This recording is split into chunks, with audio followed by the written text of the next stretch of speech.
Sir வணக்கம். வணக்கம் மகேஷ். தாவேக தேர்தல் அறிக்கையில ஒரு லாக்அப் மரணம் நிகழ்து அப்படின்னா அந்த சூழல்ல தமிழ்நாட்டோட அதிகாரத்தில் இருக்கிற அந்த அரசோட தோல்வி, நாங்க வந்தா இதெல்லாம் நடக்க விட மாட்டோம், உடனுக்குடன் நடவடிக்கைகள் எடுப்போம் அப்படின்றது தாவேகவுடைய தேர்தல் வாக்குறுதிகள்ல ஒன்றாக இருந்தது. போராட்டங்களும் தாவேக தலைவரும் தற்போதைய முதலமைச்சருமான விஜய் அவர்கள் நடத்தி இருந்தார். ஆனாலும் நடந்திருக்கிறது. எதிர்க்கட்சிகள் சொல்ற விமர்சனம் என்னன்னா, முதலமைச்சர் ஏன் இதுவரை இது குறித்து பேசவில்லை அப்படின்றதுதான்.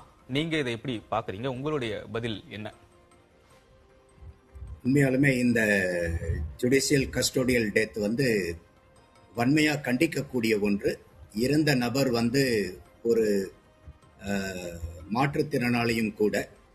ஸோ இது அவர் வச்சிருந்தது என்னவோ 200 கிராம் குட்கா வச்சிருக்கிறதா தான் கைது செய்யப்படுறாங்க, ரிமாண்ட் பண்றாங்க. ரிமாண்ட் பண்ற இடத்துல இந்த மாதிரி நடந்திருக்கு. இது எந்த அரசாங்கமா இருந்தாலும் இது மிகவும் வருந்தத்தக்கது, கண்டிக்கத்தக்கது. காரணம் என்னன்னு கேட்டீங்கன்னாக்கா, ஒரு சிறை கைதியா இருக்கிறவர், இப்ப ரிமாண்ட் கஸ்டோடியில இருக்கிறவர் இன்வெஸ்டிகேஷனிங் ஆபீசர் போலீஸ் ஸ்டேஷன் தான். அப்போ இங்க வார்டன்ஸ்க்கு அவரை அதிகார துஷ்பிரயோகம் பண்றதுக்கு என்ன காரணம் அப்படிங்கிறது நம்ம கேட்டுட்டு இருந்தோம். இன்னைக்கு வெளியே வரக்கூடிய தகவல்கள் எல்லாம் வச்சு பார்க்கும்போது அவர் வெடிய காலையிலேயே பெரிய அளவுக்கு நாய்ஸ் அவரு கூட அதிகமா சத்தம் எழுப்பிக்கிட்டு இருந்ததாகவும், அவரு கூட தங்கி இருந்த ஒரு 8 பேர் அதனால கோபமுற்று அவரை அடிச்சதாகவும், அந்த நேரத்துல இந்த 3 வார்டன், சீஃப் வார்டன், மறுபடியும் மீதி 2 வார்டன்கள் போய் அவங்களும் அவங்கள மேன் ஹேண்டில் பண்ணியிருக்காங்க. அவருக்கு 19 இடத்துல இன்ஜுரி இருக்கிறதா போஸ்ட்மார்ட்டம் ரிப்போர்ட் சொல்லுது. அதனால இன்னைக்கு அந்த வழக்கு சார்பா மறுபடியும் 8 பேர்த்த கைது பண்ணி, இது சாதாரணமா ஒரு சந்தேக இறப்புன்னு இருந்ததை இன்னைக்கு கொலைன்னு அந்த கேஸ் இப்ப மாற்றப்பட்டிருக்கு. 11 பேர் மொத்தமா இதுல கைது செய்யப்படுறாங்க. 3 வார்டன் இல்லாம அவரு கூட தங்கி இருந்த 8 நபர்களும் இன்றைக்கு கைது செய்யப்பட்டு இந்த கேஸ் நேத்தே சிபிசிஐடி வசம் ஒப்படைக்கப்பட்டிருக்கு. அப்ப இந்த மரணம் நம்ம கண்டிக்கக்கூடிய ஒரு மரணமா இருந்தா கூட நம்ம பார்க்க வேண்டியது என்ன, எந்த அளவுக்கு துரிதமா இவங்க செயல்படுறாங்க இப்ப இருக்கக்கூடிய அரசாங்கம் அப்படிங்கிறது. நம்ம அவங்களுடைய வேகம் நல்லா இருக்கு. இன்னைக்கு சீஃப் மினிஸ்டர் அவர் பேசலனா கூட செயல்பாடுகள் துரிதமா உடனே அந்த கம்ப்ளைண்ட், அந்த இன்ஃபர்மேஷன் வந்த உடனே அவங்க கம்ப்ளைண்ட் ரெஜிஸ்டர் பண்ணி 3 பேர் அரெஸ்ட் பண்றாங்க. திமுகவுடைய IT wing head, media spokes person ஐயா பரந்தாமன் அவர்களே இதுல கொலை குற்றச்சாட்டை பதியணும் அப்படின்னு சொல்லி இருந்தாரு. இன்னைக்கு அதே மாதிரி அந்த போஸ்ட்மார்ட்டம் பேசிஸ்ல இன்னைக்கு அது கொலை குற்றமாகவும் இன்னைக்கு மாற்றப்பட்டு அவங்க நடவடிக்கை எடுத்திருக்காங்க. இதுல நம்ம ஒண்ணு பார்க்க வேண்டியது என்னன்னா, பரந்தாமன் அவர்கள் பிரஸ் மீட் கொடுக்கும்போது 4 லாக்அப் டெத்னு ஒரு தவறுதலான தகவலை முன்வைக்கிறார். அவர் சொல்றதை நம்ம கூர்ந்து கவனிக்கணும்னா, 3 சூசைட், அவங்க இண்டிவிஜுவல் ரெசிடென்சிஸ்ல பண்ணிக்கிட்ட தற்கொலையை கூட அவர் கஸ்டோடியல் டெத்துங்கிறதுல கணக்கு பண்ணி 4 கஸ்டோடியல் டெத் இது வரைக்கும் தமிழகத்துல நடந்திருக்குன்னு சொல்லிட்டு ஒரு தவறுதலான பொய்யான ஒரு எண்ணிக்கையை இங்க கொடுக்கிறது. அதுவும் நம்ம கண்டிக்கக்கூடியது. தாவேக ஆட்சியில இப்ப நடந்திருக்கிறது இன்னைக்கு ஜுடிஷியல் கஸ்டோடியல் டெத், இது ஒரு ஜுடிஷியல் கஸ்டோடியல் டெத், இது ஒண்ணு கூட வரக்கூடாதுங்கிறது என்னுடைய பார்வை. நந்தகுமார் கிட்ட அவர்கிட்ட போலாம். சார், முதலமைச்சர் பதில் சொல்றதுல என்ன பிரச்சனை? பதில் சொல்லணும் அப்படின்றதுக்காக தான் நீங்க இந்த விவகாரத்தையே சிறைத்துறை சார்ந்த வழக்கு அப்படின்றது தள்ளி வைக்கிறீங்களா அப்படின்னு கேக்குறாரு. முதல்ல இது 200 கிராம் புகையிலை பொருட்கள் வச்சிருந்ததாக தான் அந்த வழக்கு நடக்குது. ஆனா வல்லுநர்கள் என்ன சொல்றாங்க அப்படின்னா, இதுக்கு சிறைத்துறைக்கு கூட்டு போக வேண்டிய அளவுக்கான தேவையே கிடையாது. 7 ஆண்டுகளுக்கு மேல இருந்தாதானே சிறைக்கெல்லாம் கூட்டிட்டு போகணும். அபராதம், கடையடைப்பு இதோட நிறுத்துறதை விட்டுட்டு முதல் இடத்திலேயே தவறு நடந்திருக்கு அப்படின்னு சொல்றாங்களே. முதலமைச்சர் இதுல பதில் சொல்றதுல என்ன பிரச்சனை அப்படின்றதான் எதிர்த்தரப்போட கேள்வியா இருக்கு. இல்ல, அவர் பதில் சொல்லலாம். இதுல ஒன்றும் பெரிய தடை இருக்கிற மாதிரி எனக்கு தெரியல. சொன்னாருன்னா இப்ப ராஜீவ்காந்தி சொல்ற மாதிரி இன்னுமே கூட ஒரு பெரிய அழுத்தங்கள் அதிகாரிகளுக்கு கிடைக்கலாம். அதுல எனக்கு எந்த மாற்று கருத்தும் இல்லை. ஆனா இப்ப இந்த 4 மரணம்னு ஐயா பரந்தாமன் சொல்லும் போது அவர் அவங்களுடைய பிரைவேட் ஹவுஸ்ல நடந்த சூசைடை எல்லாம் சேர்த்துக்கிட்டு சொன்னாரு. அவர் கொடுத்த பிரஸ் மீட் 14ஆம் தேதி கொடுத்தாரு. 14ஆம் தேதி வரைக்கும் வந்து பாத்தீங்கன்னாக்கா இது ஒரு கஸ்டோடியல் டெத். அதைத்தான் நான் கரெக்ட் பண்ணேன். அவங்க வந்து பொய் குற்றச்சாட்டு 4ன்னு நம்பரை வந்து சேர்த்தி சொன்னாங்கன்னு. ஏன்னா இப்போ வந்து ஒரு தேர்வு ஆணையம் வந்து ஒரு பரீட்சை வைக்குது. அந்த பரீட்சை வைக்கிறனால அதுல தோல்வி அடைஞ்சு சில பேர் வந்து தற்கொலை பண்ணிட்டாங்கன்னா அந்த தேர்வாணையத்தை வந்து தேர்வாணையம் தான் இந்த ஆளுகளை கொன்றுச்சுன்னு நம்ம பழி சொல்ல முடியாது. ஒரு காவல்துறை இன்ட்ராகேஷன்ல இருக்கும் போதோ, போலீஸ் கஸ்டடியில இருக்கும் போதோ, இல்ல ஜுடிஷியல் கஸ்டடியில இருக்கும் போதோ இறந்தா கட்டாயமா அதுக்கு 100க்கு 100 அரசாங்கம் பொறுப்பு. அதுல எனக்கு எந்த மாற்று கருத்தும் இல்லை. இப்போ அவங்க எடுத்தக்கூடிய இப்ப முதலமைச்சர் பேசியிருக்கணும், மாற்று கருத்து இல்ல. ஆனா அதை விட பேச்சை விட இந்த இடத்துல செயல்பாடு வந்து துரிதமா நடந்துகிட்டு இருக்கு. அந்த இடத்துல வந்து நம்ம இப்ப வந்து பாராட்டுறோம். எந்த இடத்துலயும் இந்த மாதிரி சாவு நடக்கக்கூடாதுங்கிறது நம்மளுடைய வேண்டுகோள். அடுத்தது இப்போ திமுக ஆட்சி காலம், ஒரே நிமிஷம் ராஜீவ்காந்தி, ஒரே நிமிஷம். இப்ப திமுக ஆட்சியில இருக்கும் போது நேத்து உங்களுடைய federal.comலயே 39 கஸ்டோடியல் டெத் திமுக ஆட்சி காலத்துல மே 21 இருந்து மார்ச் 26 வரைக்கும் வந்திருக்கு. அதுல 21 police custodial death, 15 judicial custodial death, 3 வந்து ஹாஸ்பிட்டல் டெத். அன்னைக்கு வந்து விஜய் அவர்கள் இதே மாதிரி போன ஜூலைல தான் இந்த போராட்டமும் நடந்தது அஜித் குமார் மரணத்துக்காக. ஏன் அன்னைக்கு வந்து தாவேகாவினர் போராட்டம் பண்ணுனாங்கன்னா அன்னைக்கு நடந்தது 25வது கஸ்டோடியல் டெத். அது ரொம்ப கவனிக்காம போனனால முத்தி போய் அதுக்கப்புறமும் நடந்து அந்த ஆட்சியில 39ஓட முடிஞ்சது. அப்போ நம்ம வந்து அந்த இடத்துல எவ்வளவு பெரிய அஜாக்கிரதை நிகழ்ந்ததுன்னு நம்ம இன்னைக்கு கேட்கிறோம். அடுத்தது இப்ப பாத்தீங்கன்னா அம்மையார் கனிமொழி அவர்கள் இன்னைக்கு வந்து ஓடோடி போய் பார்த்திருக்காங்க. ஆனா திமுக பீரியட்ல இந்த 39 கஸ்டோடியல் டெத்ல ஏதோ ஒரு வீட்டுக்கு அம்மையார் கனிமொழி போய் பார்த்திருக்கீங்களா நீங்க? திமுக அமைச்சர்கள் எம்பிக்கள் போல இல்ல நான் குறிப்பா கேக்குறது அம்மையார் கனிமொழி அவர்களை. பென்னிக்ஸ் ஜெயராஜ் அதிமுகவுல இறப்பு ஏற்பட்ட போது இதே அம்மையார் கனிமொழி ஓடி போனாங்க. அடுத்த 5 வருஷத்துல திமுக ஆட்சியில 39 கஸ்டோடியில ஒரு விக்டிம் வீட்டுக்கு கூட போகல. அதனால தாவேகா அரசும் அதை ஃபாலோ பண்ணதுன்னு எடுத்துக்கிறதா? இல்ல நம்ம வந்து இந்த இடத்துல பேசுறது வந்து தார்மீக உரிமையை பத்தி பேசுறோம். நந்தகுமார் சார், உங்களுடைய நாங்க எங்க ஆட்சியில கொலைகள் நடந்தாலும் நாங்கள் வந்து முடிச்சிருங்க. இல்ல ராஜீவ்காந்தியினுடைய ஆதங்கத்தை புரிஞ்சுக்க முடியுது. எல்லாத்துக்கும் அதே ஆதங்கம் தான், யாருக்கும் மாற்றிருக்கிறது இல்லை. ஏன்னா இங்க போயிருக்கிறது வந்து ஒரு உயிர். ஆனா டாக்லெஸ் ஒர்க் மோருங்கிறத வந்து அவரு இந்த பிரச்சனையை விட்டுட்டு வேற ஏதோ போய் வேலை பார்க்கிற மாதிரி அவர் அர்த்தத்துல பேசுறாரு. இல்ல, இந்த வழக்கு சார்ந்துதான் வந்து வேலைகள் நடக்கப்படுது. முடிக்கிறேன். இவங்க வந்து முதல்ல வந்து இமீடியட்டா வந்து எஃப்ஐஆர் ஃபைல் பண்றாங்க. அந்த வார்டனை 3 பேர் அரெஸ்ட் பண்றாங்க. அந்த வார்டனை 3 பேரை வந்து சஸ்பெண்ட் பண்றாங்க. அந்த வார்டனை சஸ்பெண்ட் பண்ணதுக்கு அப்புறம் கூட இந்த கேஸை வந்து சிபிஐ சிஐடிக்கு மாத்திருக்காங்க. அடுத்தது இது நாள் வரைக்கும் வெறும் சஸ்பீசியஸ் டெத்தா இருந்த கேஸ மர்டர் கேஸா வந்து மாத்திருக்காங்க.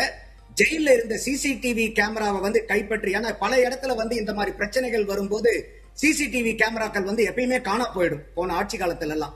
இப்ப அந்த சிசிடிவி கேமராவை வச்சுதான் அந்த செல்லுக்குள்ளார என்ன நடந்துச்சு ஏது நடந்துச்சுங்கிறது, அந்த செல்லுல இருந்த 8 அந்த இன்மேட்ஸையும் வந்து கூட இருந்த கைதிகளையும் இன்னைக்கு 8 பேர்த்த வந்து கைது பண்ணிருக்காங்க.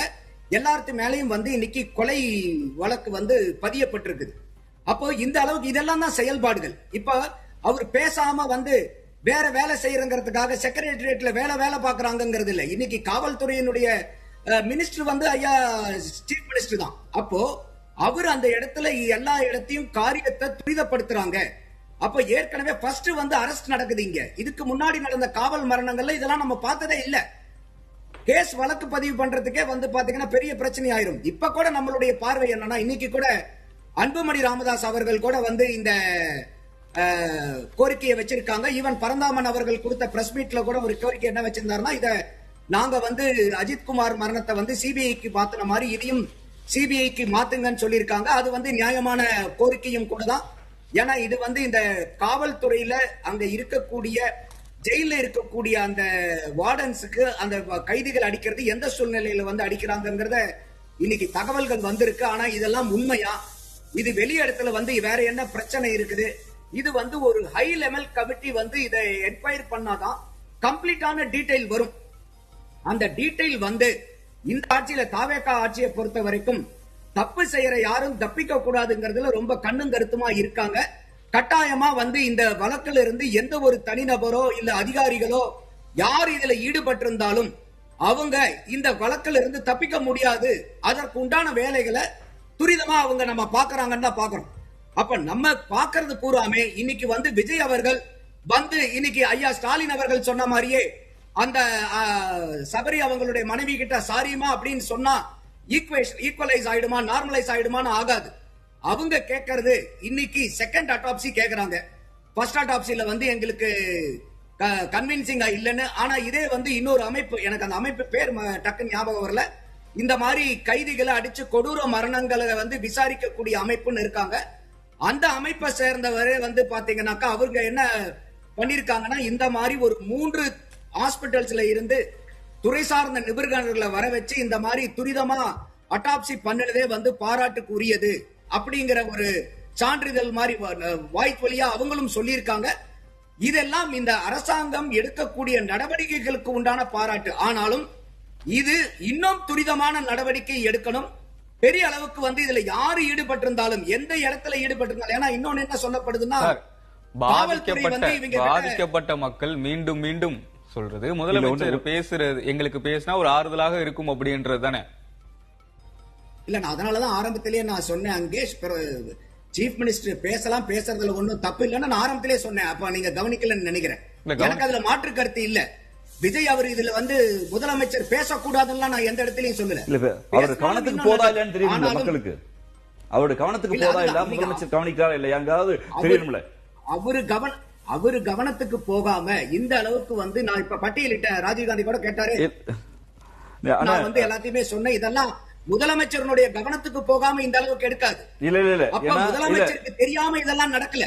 இல்ல இல்ல, அப்ப இது முதலமைச்சருடைய ஒப்புதலோடு அவருடைய மேற்பார்வையில செயல்பாடுகள் நடந்துகிட்டு இருக்குது. இப்ப அந்த இனிஷியல் என்கொயரி எல்லாம் போய்கிட்டு இருக்கும் போது கட்டாயமா அடுத்த கட்ட நடவடிக்கை என்ன வரும்னா காம்பன்சேஷன். ஏன்னா இது ஏற்கனவே வந்து பாத்தீங்கன்னாக்கா காம்பன்சேஷன் வந்து இந்த மாதிரி கஸ்டோடியல் டெத்துக்கு வந்து 5 லட்சம் ரூபாய்ங்கிறது இருந்துச்சு.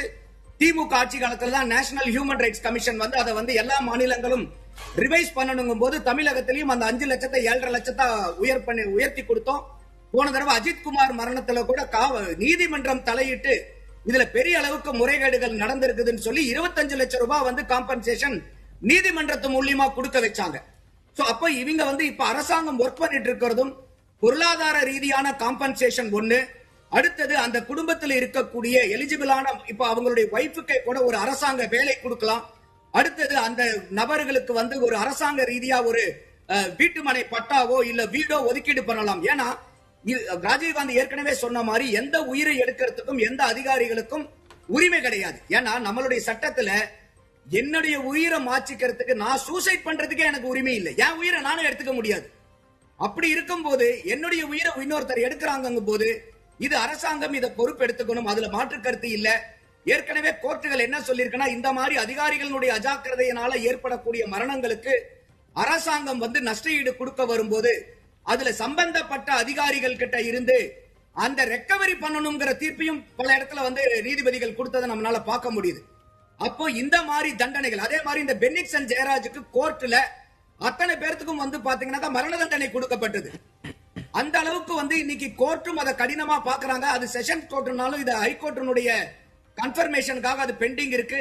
அப்ப இன்னைக்கு நீதித்துறையிலையும் இந்த மாதிரி போலீஸ் கஸ்டோடியல் டெத்தோ இல்ல வந்து ஜுடிஷியல் கஸ்டோடியல் டெத்தோ யாருமே எந்த இடத்துலயுமே அதை வந்து சாதாரணமா பார்க்கக்கூடிய மனநிலையில தமிழ்நாடும் இல்ல, ஒட்டுமொத்த பாரதமும் இல்ல. கட்டாயமா இன்னைக்கு நீதித்துறை அதுல வந்து பெரிய அளவுக்கு வந்து அவங்க இருப்பாங்க. அதுக்கு அரசாங்கம் துரிதமான நடவடிக்கை எடுத்துட்டு இருக்காங்கிறதா என்னுடைய பார்வை. பேசலாம். நந்தகுமார் சார், உங்களுடைய இறுதி கருத்தை பதிவு செய்யலாம். இல்ல, இதுல 2 ரிஃபார்ம்ஸ் கொண்டு வரணும்னு நினைக்கிறேன் அங்கேஷ். ஒன்னு வந்து ராஜீவ்காந்தி சொன்ன மாதிரி போலீஸ் ரிஃபார்ம், 2வது வந்து ஜெயில் ரிஃபார்ம். இன்னைக்கு ஜெயில் ரிஃபார்ம் வந்து ரொம்ப ரொம்ப முக்கியம். ஏன்னா இன்னைக்கு வந்து ஒரு ஜெயில்னு நம்ம வந்து ஒரு குற்றவாளி அனுப்புறதே, அதனுடைய இதே என்னன்னா, ஒரு ஜெயிலுக்கு போய் ஒரு தண்டனை அனுபவிச்சு வெளியே வரக்கூடிய நபர் வந்து மனம் திருந்தி நல்ல மனிதனாக வாழணும் சமுதாயத்தில்ங்கிறது தான் அந்த ஒரு தண்டனைக்கு உண்டான இன்னைக்கு ஜெயிலுக்குள்ளார போய்கிட்டு வரவங்க அவங்க வந்து இன்னும் ஃபர்தர் மோர் காம்ப்ளிகேட்டட் ஹியூமன் பீயிங்ஸா மாறுறதான் நம்மளால பல இடத்துல பார்க்க முடியுது. அந்த இடத்துல எவ்வளவு பெரிய நெட்வொர்க் கிரியேட் ஆகுது. ஒரு சாதாரண ஒரு குற்றம் செஞ்சுட்டு போறவங்க கூட பிற்காலத்துல எல்லாத்தையும் சொல்லல, ஒரு குறிப்பிட்ட சதவீதம் எந்த அளவுக்கு பெரிய அளவுக்கு வராங்கன்னு. இப்போ இன்னைக்கு வந்து இந்த சாதிய அடக்குமுறைங்கிறது வந்து காவல்துறையிலையும் இருக்கு, ஜெயிலையும் இருக்கு. இப்ப உதாரணத்துக்கு வந்து நான் ஏற்கனவே சொன்ன அந்த அமைப்புடைய இதை என்ன சொல்றாங்கன்னா, இந்த உதாரணத்துக்கு பாளை சிறையில சாதி வாரியாவே அந்த வந்து கைதிகளை பிரிச்சு வச்சிருக்காங்க.